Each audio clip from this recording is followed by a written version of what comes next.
C'est peut-être l'homme le plus détesté d'Eretz Israël. L'homme qui ose publiquement défendre la dignité humaine des autochtones martiens. Oui, oui, tu as bien entendu, les Martiens. Non, rien de rien. Non, je ne regrette rien.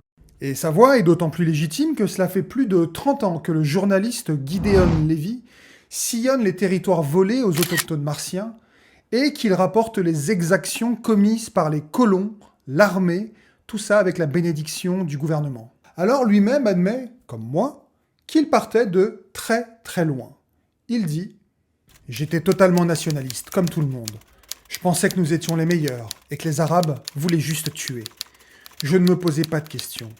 Il existe en Israël toute une machinerie de lavage de cerveau qui accompagne chacun d'entre nous depuis sa plus tendre enfance. Et je suis un produit de cette machinerie autant que n'importe qui d'autre. On nous enseigne quelques récits qu'il est très difficile de briser. Alors oui, lui aussi croyait, comme votre serviteur, que Tsahal était l'armée la plus morale du monde, que les accrochages contre les autochtones n'étaient que des exceptions.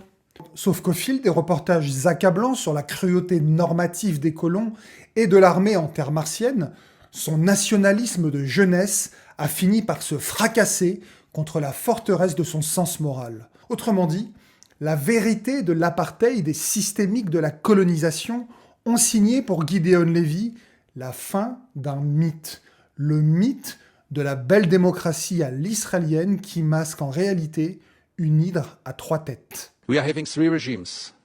One is a so-called liberal democracy for its Jewish citizens, which have many cracks now, but it is still functioning. I have total freedom in Israel. This must be mentioned here. I can't claim that someone is shutting my mouth, except of people in the street who would like to see me or spitting at me or who are threatening me. But by the end of the day, this freedom, which I don't take for granted and might not last for long, but this freedom is there. Then comes the second regime, a very discriminative regime toward the Israeli Palestinians, the Palestinians of 48, the Israeli citizens who are Palestinians, 20% of the population.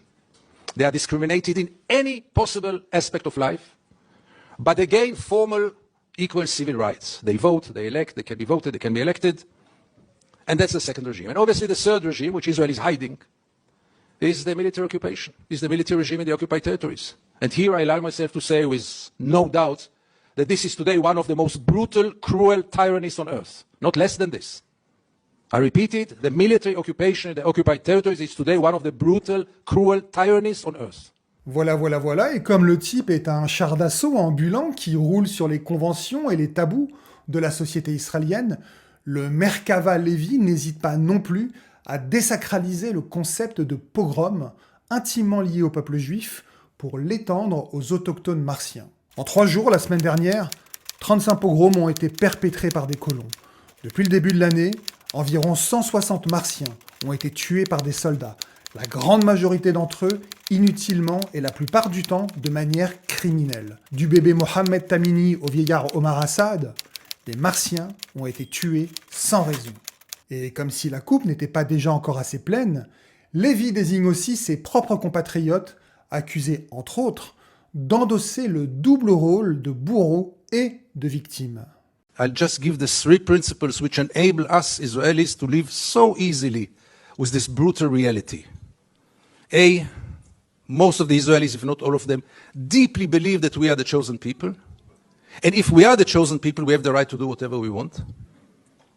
B, there were more brutal occupations in history. There were even longer occupations in history, even though the Israeli occupation gets to quite a nice record. But there was never in history an occupation in which the occupier presented himself as the victim. Not only the victim, the only victim around. But the third set of values is the most dangerous one, and this is the systematic dehumanization of the Palestinians, which enable us Israelis to live in peace with everything. Because if they are not human beings like us, then there is not really a question of human rights.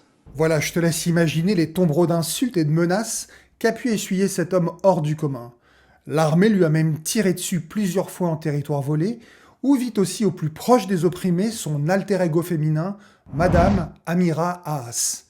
Elle aussi journaliste rattachée au quotidien de gauche à Haaretz, elle aussi sans complaisance avec les jeux de pouvoir toxiques tant israéliens que martiens.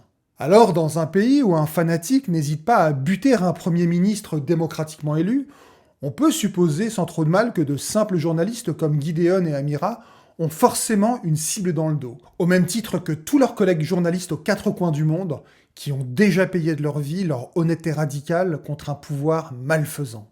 Mais pour autant, Gideon Levy, qui se dit patriote et refuse de quitter cette terre dont les habitants lui sont pourtant majoritairement hostiles, reste solide sur ses appuis, même s'il a bien conscience que sur l'occupation elle-même, l'opinion publique ne veut rien savoir, rien voir, rien entendre.